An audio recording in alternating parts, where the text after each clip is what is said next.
Welcome to Executive Leaders Radio, your spot in the corner office, the radio show where executives share their secrets to success.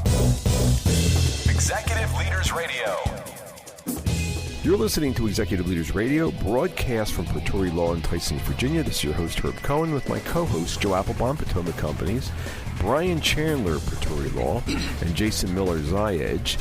And we have a great lineup of guests for you on our show today, including L. Brown, founder and CEO of Kinder Jam, Tim Teal, president of Sixgen, Kate Perrin, CEO of Professional Solutions, and John Jolly, president and CEO of Syncurity. Let's get to know our first guest, L. Brown, founder and CEO of Kinder Jam. L, what is Kinder Jam? What are you guys doing?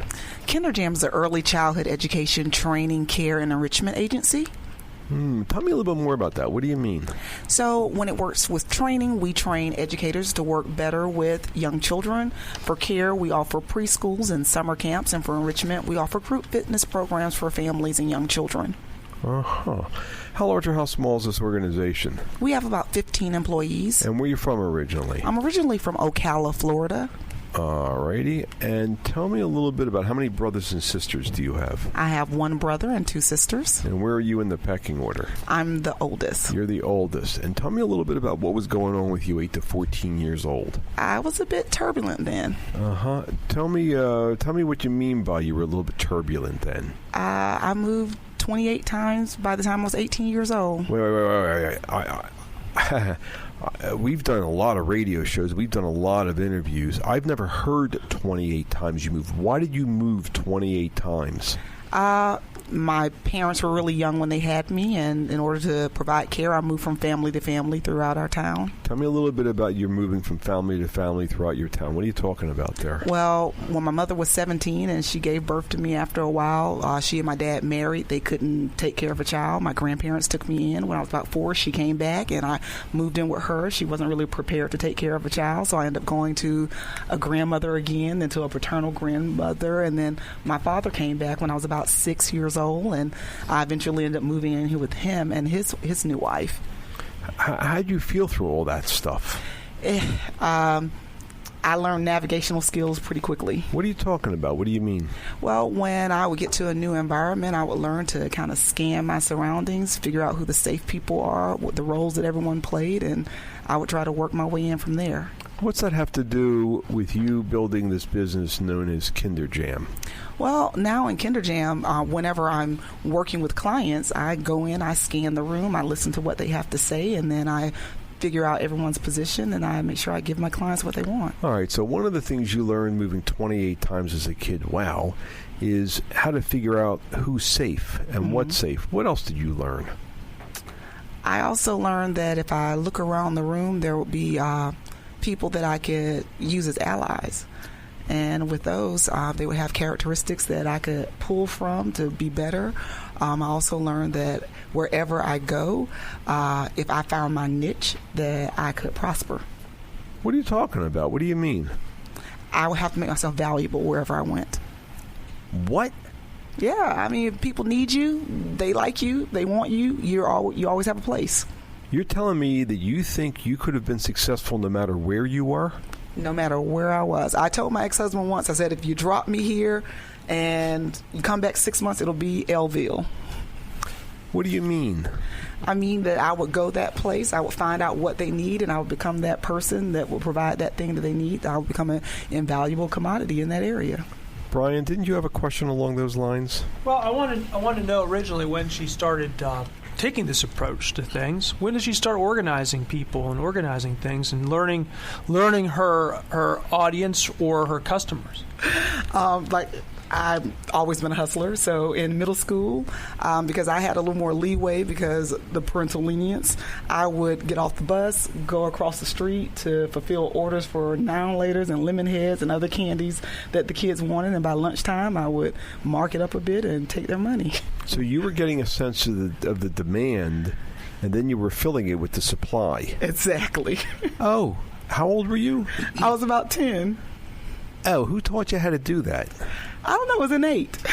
It was innate to understand why people would need you. That goes back to your feeling safe, that wherever you were in the country, you'd be safe. You'd be able to survive. Exactly. I was the candy girl. Brian, what else you thinking? Well, how did you learn what skills came to you to sort of figure out what people need? Is it the scanning you talked about? Is it your ability to communicate with them?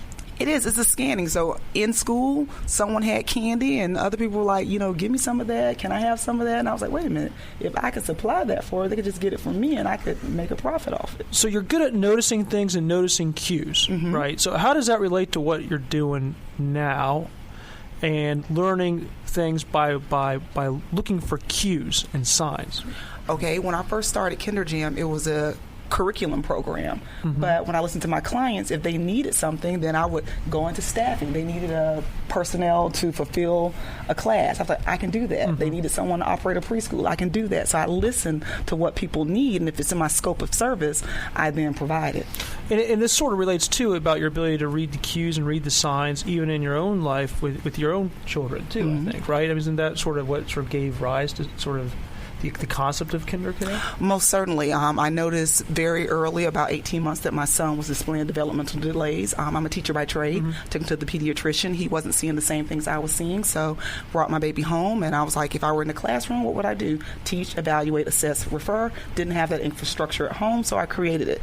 That curriculum became KinderJam, and then I realized, prior to becoming a military spouse, I was a DOD teacher overseas. Right. So I was like, military families need to know this. They need to know how to work with their children. So I then took KinderJam to MWR and started teaching to military families. And that's what gave birth to KinderJam. It is. Right. Jason? So a couple things. One, how do you think that between the turbulent home life early on, the moving 28 times, the entrepreneurial spirit, and the people and things around you during that time frame, how do you think those things affected you in creating the process that you use today within KinderJam? I believe in systems. I believe in a process, and I figured if I can teach parents and educators how to work with children, I can then provide children with safe places to learn, grow, and play. Okay. In addition to that, I also understand that your first recollection and memory of your father was approximately at the age of 6. How do you think that influenced and affected you in the decision logic that you employ today? It comes out more personally than professionally, I think. I have to be everything for my son. I want him to be a part. I want to be a part of his every memory. And I try to now, I guess it does go professionally as well, because I now try to give parents the capacity to be that for their children as well. Give me that again. What do you mean? I believe in family engagement. So family engagement is essentially empowering and enabling families to care for their children. So if there's something that I know, I feel like it is my responsibility to contribute that to families so they can then better their children. Because as a service provider, I'm only there for a short period of time. So the way I am, the gift that keeps on giving, if I increase the capabilities of parents who are there for the lifetime. What do you mean you feel you have a responsibility? You're just running a business. Well, my business is my passion. My passion is my life's work, and it just so happened that I monetized it. But I do KinderJam because this is why God placed me on earth. What are you talking about? What do you mean? I mean, I know what it feels like to be unsafe, and I don't want any other child to feel that. So whatever part I can play to ensure that children feel safe, that's what I want to do. Tell me more about that. What do you mean? Well, I mean that childhood is a time where people grow and develop and they become the people who they're going to be and contribute to the world later. If that time is spent trying to navigate turbulence, then some children may never realize their full potential. And my job is to help children maximize their personal potential, because that's going to then make us all part of a better world in the future. You think you're healing yourself by helping others? Almost certainly. It's therapeutic, everything that I do. What are you talking about?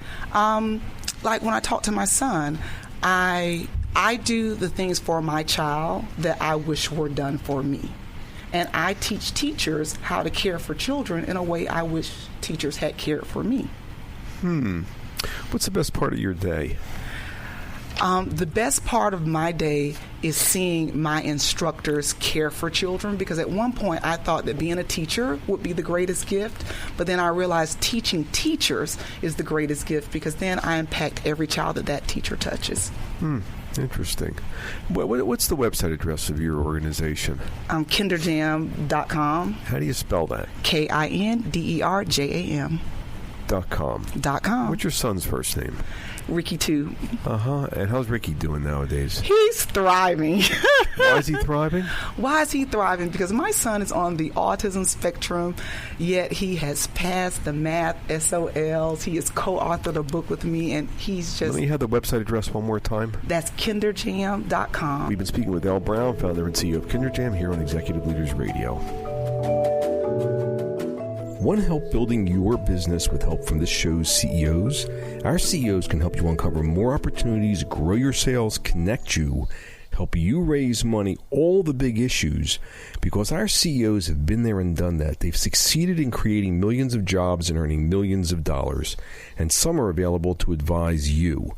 Now, email mentors@executiveleadersradio.com. That's mentors@executiveleadersradio.com. The same CEOs you've heard on the show for 10 years may be willing to help you build your business, uncover new opportunities, grow your sales, connect you, help you raise money, all the big issues, because our CEOs have been there and done that, succeeding in creating millions of jobs and earning millions of dollars. And some are available to advise you. Now, email mentors@executiveleadersradio.com. That's mentors@executiveleadersradio.com.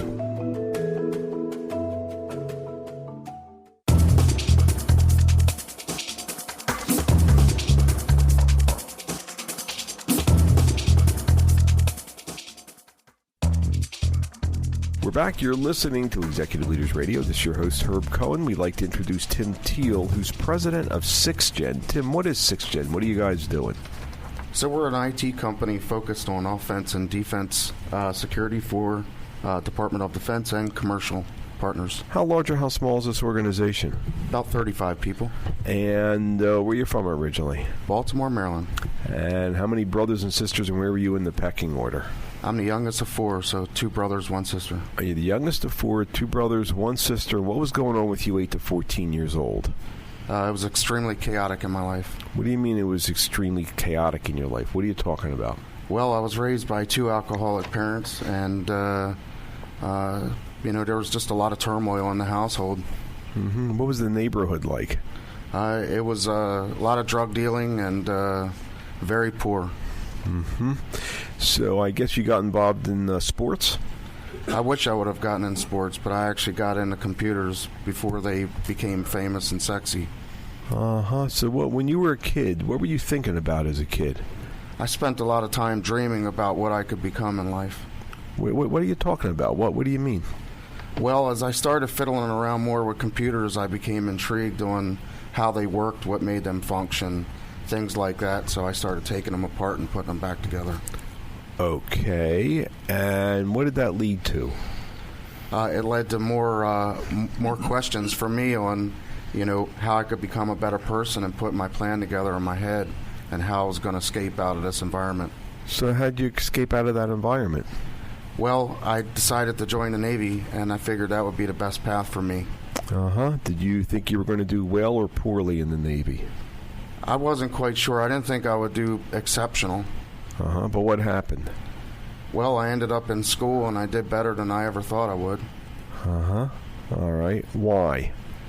Well, because it became a little bit of a competition there, because I had folks that were some from the same kind of environment that I came from, and we all had kind of the same dreams together. Brian, why don't you take it from here? Well, you said earlier in the green room that you didn't think you did particularly well in school before you were in the Navy. Is that accurate? That's super accurate. I was bored in school. I wasn't quite sure. I didn't really fit there. Right. And the students that surrounded you, did you feel a good energy off of them? Did they have a help motivate each other? No, I don't think anybody there really wanted to be there. It was because of the neighborhood environment. Nobody seemed to be happy to be there. And then you went to cryptology school when you went to the Navy, right? You did well on the entrance exam? I ended up taking the ASVAB, and they told me that I scored very well on it. And then you were able to enter cryptology school? I did. And what was the difference in the student bodies that you experienced in cryptology school relative to your previous academic experience? Everybody there was super motivated to be there. I noticed again that it became like a little bit of a competition, so we were all having fun together. So you all fed off of one another? We did. We made it into a competition. Okay. Earlier in the green room, you also said that a lot of your early experiences, although you said you learned a lot from your father as well, but a lot of your other experiences sort of taught you what not to do as opposed to what to do. Could you talk a little bit about that? I learned a lot from leaders. They didn't seem to take care of people the way that I think they should be taken care of. And so I observed the kind of treatment that they would, kind of the oversight they would provide, and learn not to do that. And so they resulted in dysfunctional teams, I guess, and dysfunctional environments. That's right. I like to figure out who to surround myself with, share a common goal together, and then empower folks to actually do the best that they possibly can and get out of their way. Mm-hmm. Jason? So, as I understand it, you had quite the tenure as a bricklayer in your childhood. Yeah, is that accurate? How young were you? Your father's business was bricklaying, wasn't it? It was. My dad and my uncles all did the trade, and they wanted me to do it, or at least I thought they did, but they worked me so hard I didn't realize my dad actually didn't want me in that trade at all. How young were you when you started working with your dad? As soon as I could start walking. And what were you doing at 5 or 6 or 7 years old in terms of bricklaying? I was carrying bricks, blocks, mixing, they call it mortar, but cement, whatever it took to help them. And how long did you do that for? Until I went off to the Navy. So you had a pretty cushy job there, huh? I wouldn't exactly say that. What do you mean? I don't know how many brick or block you've dealt with in 90-degree weather on a scaffold, but it isn't exactly what I'd call fun. Uh-huh. So they worked you pretty hard, huh? Yes, sir. They worked me real hard. My dad made it a point to work me extra hard. And why do you think he did that, and what do you think you learned from that experience? Well, I think he worked me extra hard because he felt that, he didn't want me to be a bricklayer. He felt that I was a little bit smarter than doing that trade. I see. I understand, Jason, that at one time Tim actually hired you. Tell me a little bit about what your first impression of Tim was when he first hired you. Super friendly, straight shooter. Mm-hmm. Super friendly, straight shooter. And tell me, how long did you guys work together? Several years. Uh-huh. So after working several years together, what did you really learn about him? That if you can point him at a target, that the target will get hit. What are you talking about? What do you mean? You can entrust that if you've given anything over to him, if it's in support of you being able to do your job or it's something you need him to do, he will do either to fulfill the success of the team. Nothing's beneath him or above him. So we definitely worked very well together as a team. Uh-huh. What did you learn from Tim? I would say I learned how to maneuver within the political rigmarole of the federal government. Mm-hmm. And Tim, tell me a little bit, where'd you learn this stuff? How'd you learn this stuff? I learned it by watching others and things that you really shouldn't do, or how you should actually approach things. Also, it's just human nature. I just want to take care of people. What? What are you talking about? Well, I believe that some folks, what they really just need is somebody to believe in them, even when they don't believe in themselves. Tell me more about that. Where'd that come from? It's just something that's within me. I see the qualities in some folks that sometimes they don't even see in themselves. What? Tell me more about that. What are you talking about? Well, some people don't believe in themselves, and it's just I see the quality, and then what I'll do is I'll give them something that they can work on that's kind of there, and it'll push them so they can see it for themselves. Why'd you hire Jason? Jason's amazing. He's got all the qualities that I was looking for to help me move along. Did Jason have that confidence? He had some of it, but not all of it. Mm-hmm. What do you mean? I don't even think he understood what his potential was at that point in life. But you understood it. I understood what was possible with Jason. What do you mean? I understood that if I gave him a target, that he would most definitely not just hit it, but he would go far above that target for me. Mm-hmm. Jason, what was your question? So I understand there may have been some influential family dynamics. You said to your brother enlisted in the Navy, and that kind of influenced you. Your father, albeit you were in a tumultuous area, and it wasn't the best neighborhood. Your father, even with the limited tools, was able to positively influence you. Was there anybody else in your family or neighborhood that did the same? My brother definitely had some influence on me. He was off in the Navy, and I saw him making something out of himself and kind of, building his own brand and doing the things that he wanted to do. But it also, you had mentioned that even though you did well on your ASVAB, etc., you still felt like you weren't quite sure how you would do in that environment. Why do you think that is? Well, I think anybody who sometimes is an overachiever is never quite satisfied with what they're doing, and you're always striving to be better at whatever it is that you're set your goals out to be. Huh. How young were you when that began to show up? I'm not quite sure, but it was definitely at a very early age. Mm-hmm. What's the website address of this organization known as Sixgen? Sixgen.io. Let me have that one more time. www.sixgen.io. We've been speaking with Tim Teal, president of Sixgen, here on Executive Leaders Radio. We'll be back in a moment, right after this break.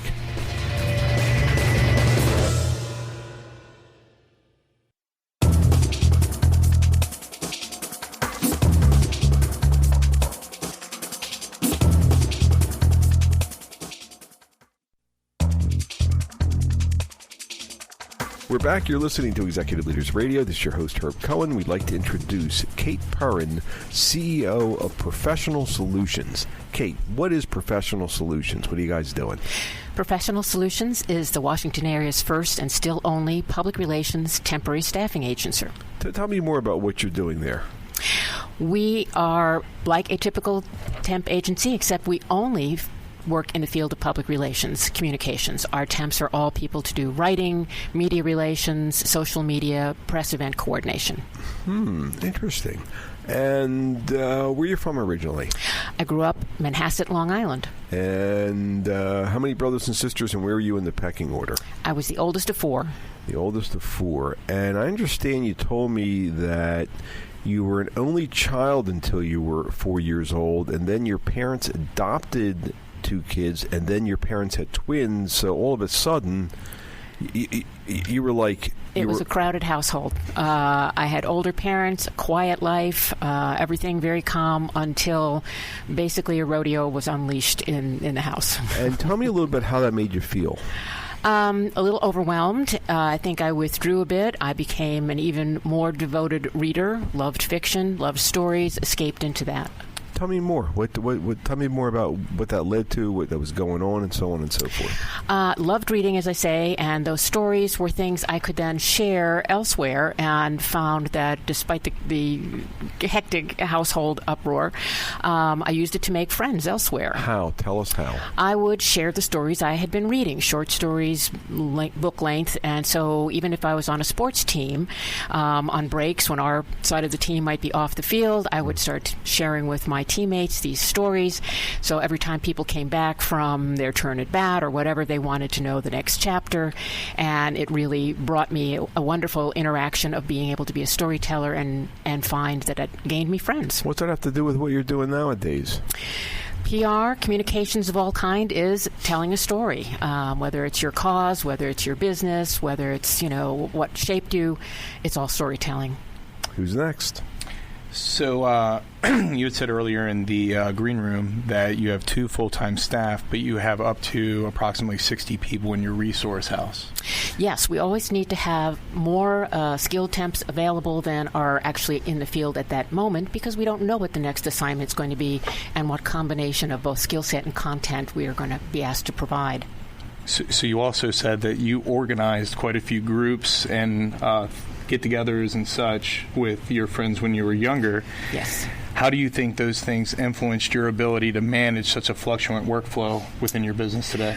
I've always been an organizer. It's true. And as kids in the neighborhood, although my household was crammed at that point, there were not that many other kids in the neighborhood, but I organized the ones that we could find for blocks around, so that we had organized kickball games, picnics, various activities we did throughout the summer. And that continues to this day. In addition to my business, I have a group of colleagues called the Boss Ladies, other women business owners, and we get together for lunch and such. So who organized this group? The Boss Ladies? Yes. Me. Isn't that surprising? What was the? How many folks are involved in the Boss Ladies? There's about 6 of us now. And why do you do that?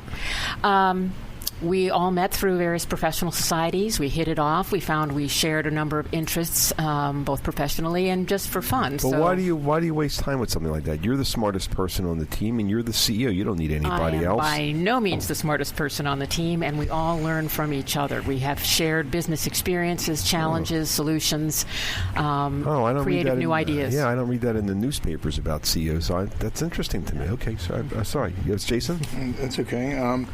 So you said you went from being essentially an only child to, I believe you said, a rodeo. Yes. So with that being said, how did you develop structure within so much chaos, and how did that influence you in your business today? My mother was very organized, but I also was very active in Girl Scouts, and I loved that experience. Being part of a group, being part of a team, there were always goals, there were new things to learn, new experiences, and I think it really helped as I learned to earn badges, hit particular targets along the way. It just showed me the value of structure and everything. Mm-hmm. So with that being said, it sounds like you were able to take your passion and monetize it. How do you think you were able to do that?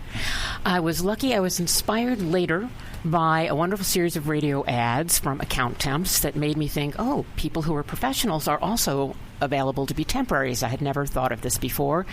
But like I think many people, I was also a connector. I was already informally putting together people looking for work when a colleague had an opening, and I thought, I can do that for PR.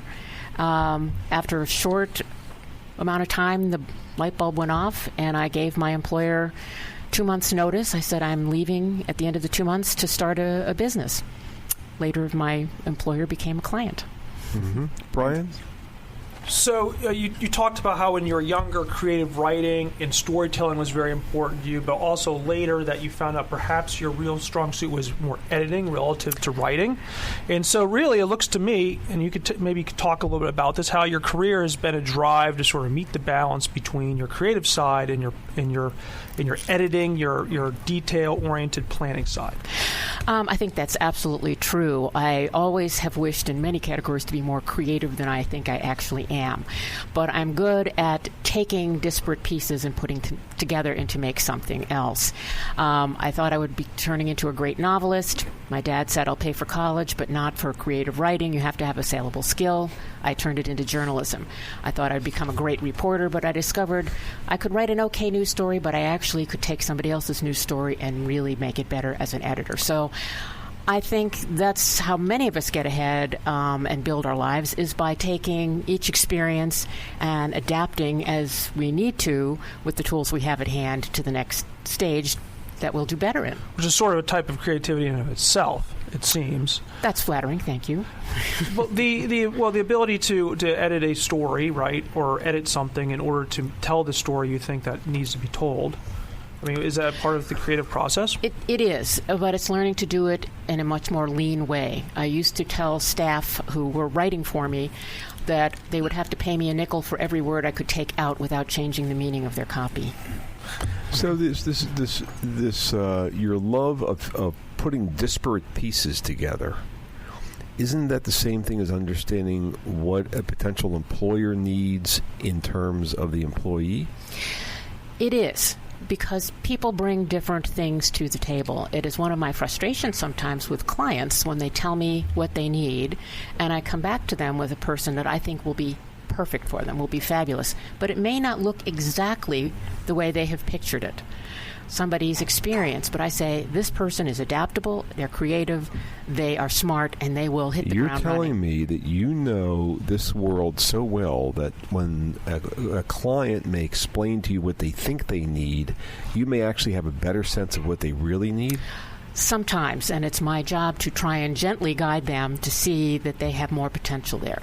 So as opposed to what sometimes happens with other staffing firms where they're just throwing people at an employer and then it really gets the employer upset because they had no clue, you're really trying to help educate the client. You're really talking because you really know this world, don't you? Yes, I worked in PR before I started this, and so I understand the process. And what I'm looking for is not a win-win, but a win-win-win. I need the client to get what they need to achieve success. I need my temp to be happy and find that to be a good work environment. And then I succeed by having had a good client relationship.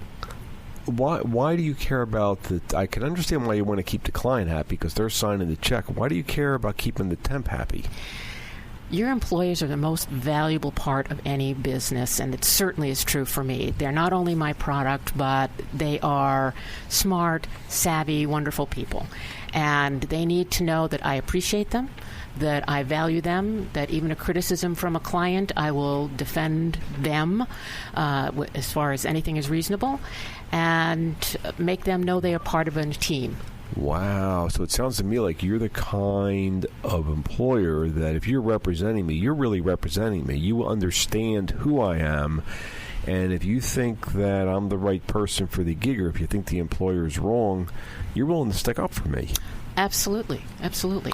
So you really understand. You really want to understand what the employer needs as well as what the employee needs to really match those disparate pieces together. And you're willing to voice your opinion. Yes. I actually had a call once from a potential client who was the new president of a medical specialty group saying, we need more publicity. And my first question to her was, why? What's the website address of your organization? We're www.prstaffing.com. Let me have that one more time. www.prstaffing.com. We've been speaking with Keith Perrin, CEO of Professional Solutions here on Executive Leaders Radio. We'll be back in a moment right after this break.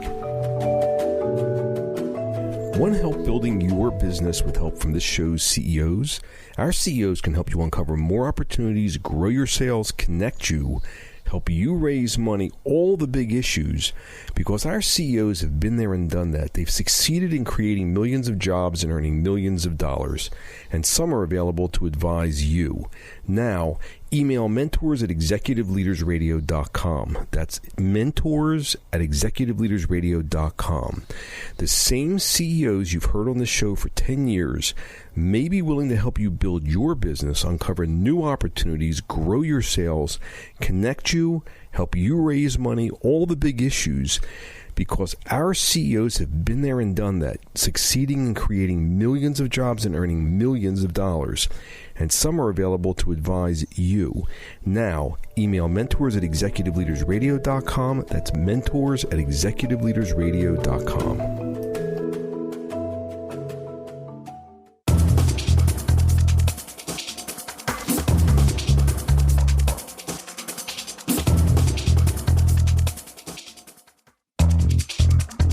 Back, you're listening to Executive Leaders Radio. This is your host, Herb Cohen. We'd like to introduce John Jolly, President and CEO of Syncurity. John, what is Syncurity? What are you guys doing? We are an enterprise software product company. We enable security teams to coordinate and automate response to cyber threats. How large or how small is this organization? We're about 20 people and growing rapidly. And where are you from originally, and how many brothers and sisters, and where are you in the pecking order? I grew up in Severna Park, Maryland. I was the oldest of 3 siblings. I have 2 younger sisters. So tell me what was going on with you 8 to 14 years old. 8 to 14, so for me, that would have been 3rd grade to 9th grade. I started school pretty early. My parents sort of pushed me out of the house. So I was sort of being bored in school. I was playing sports, playing a little involved with music, and just trying to enjoy life. Who's got the next question? Brian, Jason? Well, you talked about how when you were younger, you enjoyed certain team elements, like the Boy Scouts, right? You want to talk us a little bit about the Boy Scouts and what you ended up doing in your Boy Scout tenure? So I was involved in the Boy Scouts from the time I was pretty young as a Cub Scout till I was out of high school, and I wound up being the senior patrol leader for the troops. I was the youth leader who organized camping trips and meetings and ran meetings and things like that. And then also, but you also said in the green room that school, the academic aspect of school, was not that interesting to you at that stage in your life. No, I wasn't particularly motivated as a student in high school. But at some point you did become motivated, but it was after high school? It was after high school and college. I went to college not really very well prepared for it, because I was 17 when I started college, and I didn't have the study habits, so didn't do great my first year. My parents pulled me back to community college, and then I wound up finishing at University of Maryland. And if you could talk a little bit about the transformation of how you became an interested student.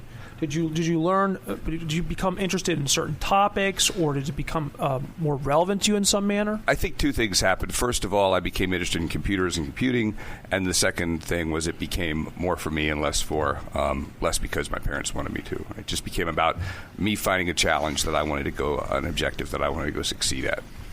Jason? So, he had mentioned in the green room, you had said. You were the patrol leader and all these things within the Boy Scouts, and you had also mentioned that teams aren't always perfect. So your Boy Scouts, through college, anything you interacted with, and now in your business today, how do you think that the way you lead and the way you run your business is influenced by the acceptance that your team will never be perfect? Well, I think, A, you have to accept that it'll never be perfect. B, you have to understand what motivates people, and then you have to get them to coalesce around a vision, and then lead towards that vision and lead with humility towards that vision. Mm-hmm. I understand as a kid you were involved with the clarinet, and you were also involved with football, but they both evolved. And it just seemed to me, I could be wrong about this, that if you can't master something, you're going to move on to something you can master. Am I right or wrong about that? You're right about that. I love football, but I quickly realized I wasn't going to be big enough to play football. I was not a big kid. And so I moved on to golf. And then in music, I wasn't particularly good at the clarinet, and so I dropped it for a while. And later in life, I now play guitar. So something I'm much better at. I mean, now it's interesting. You're building a substantial business, and the folks that funded the business brought you in to take it to the next level. So they know that you're a winner. But isn't this thing about leaving something losing? I mean, this thing about not keeping with the clarinet and not keeping with football, or am I mistaken about that? I didn't hear the question. I'm sorry. Well, I mean, the fact that you didn't stick with the clarinet and you didn't stick with football, is that a losing characteristic or is that a winning characteristic? No, I think it's about picking challenges and finding things you can succeed at. What do you mean? Tell me more. In life, you have to understand what you want to do and what you're good at, and then orient yourself towards that. And, in my life, one of the things that I learned, I started out in very large organizations, started out working for the government, then for large companies. But ultimately, a few years back, upon some self-reflection, I realized the most fun I'd ever had in my life was leading small teams of software developers. And that led me to make a career change. That led me to come back and to do what I'm doing now, which is leading a smaller team of people that are doing something that really matters. So you realized that something was meaningful to you, or you were good at something? What's that all about again? I think I realized what gave me the most value, what made me want to get out of bed every morning and go to work, was leading a smaller team of people, going to do something that changed the world. Huh. And what's that have to do with you being bored in school? Well, I think bored in school was just an artifact of being a teenager in the 70s and 80s, and and not just being sure what I wanted to do yet, and not having had the exposure that I needed to get to figure out what I wanted to do. Wait a minute. Are you telling me that sometimes exposure should come before education, because education without the exposure means we're sitting there not really wanting to be there? I think it's without context. The exposure and figuring out what you're passionate about, what you want to do, gives your whole life context. Tell me more about that. Well, I think it's I have 3 children now. I think about with my children, how do I help them find what they're passionate about? Right? If once you find what you're passionate about, then you can point somebody at it. It's a very powerful experience. What's the matter what they're passionate about? They need to earn a living. They need to be able to pay the mortgage. Go get a job. There's no point in getting up out of bed every day to go do something you're not happy at. So you try to help your kids identify what turns them on and then support them into it? That would be the goal, yeah. What's the similarity between being a father and being a CEO? The similarity? It's about helping your team find what they're passionate about and what they're good at, and getting them pointed in the right direction. It's really about helping those people understand what they can do. Is there a similarity between being a dad and being a CEO? Absolutely. Tell me more about that. It really comes down to how do you help them organize, how do you help them think. You don't have all the answers, but you can ask open-ended questions, and you can help your team focus around a vision. Starting school early, was that good or bad for you? Both.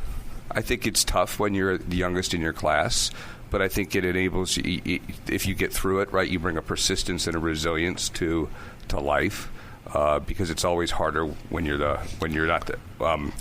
youngest, when you're not the biggest kid in class, right? So when you were the youngest kid in class, what kind of difficulties did that create? I wasn't as emotionally mature, and it was a real challenge at times just to push through it. I just wasn't ready for college when I went to college. Huh. How did you push through it? I found something I loved to do. And what was that? Ultimately, it was about, for me, it was about computer science and learning about computers and also something that I could focus on that was a little bit more of an individual activity at that point in time. Because the group was a bit older than you, and the boys were different and the girls were different. So the individual stuff would make sense. It ended up being computers. But at the same time, you were involved with Boy Scouts, and so it's through the course of time you really took on leadership of that troop. Am I correct about that? It was through the course of time, but I think, at the time I was involved with Boy Scouts, right, there's a component of leadership and lessons you learn from that.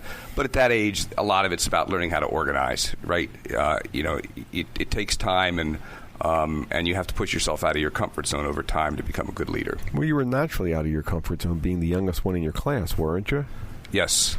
So you learned coping skills at an early age. That's the resilience stuff you learned at an early age. Let me ask you a question. This business, how high is up? How high is up? Mm-hmm. I think we have the ability to change the way most enterprises today look at and respond to cybersecurity events. So you're really pretty driven. Very driven. Where's that drive coming from? Just doing something that makes a difference, right? Creating value for my customers, creating value for the people in my life. How young were you when you were doing that? I started out working as a teenager, and doing what? My first job was giving tours in Annapolis in the historic district for $1 an hour. How young were you? 13. What were you doing? 14. What did you do different than the other kids that were giving those tours? I was really focused and attentive to detail, and so I gave a really good tour. I knew all the details about it was a lot of learning and a lot of effort. So you really put a lot of effort into it. You focused on it. I did. Same thing. It sounds to me like when you put your mind to something, you really focus on it. What's the website address of this organization? We are Syncurity.net, www.syncurity.net. Let me have that one more time. Syncurity.net. And how do you spell it? SYNCURITY.net. We've been speaking with John Jolly, President and CEO of Syncurity, as well as we've had the opportunity of speaking with Elle Brown, founder and CEO of KinderJam, Tim Teal, Sixgen, Kate Perrin, CEO of Professional Solutions, and again, most recently, John Jolly, President and CEO of Syncurity. I would like to thank my co-hosts, including Joe Applebaum, Potomac Companies, Brian Chandler, Pretoria Law, and Jason Miller, Zayedge, for giving me a hand structuring the questions. Hope of providing our listening audience an educational and entertaining show. Don't forget to visit our website. It's executiveleadersradio.com to learn more about our executive leaders, our executiveleadersradio.com, and the website address for our host today, Pretoria Law, is It's ProtoreLaw.com. That's PROTORAE.com. And thank you for joining us today, and have a nice day. Bye-bye.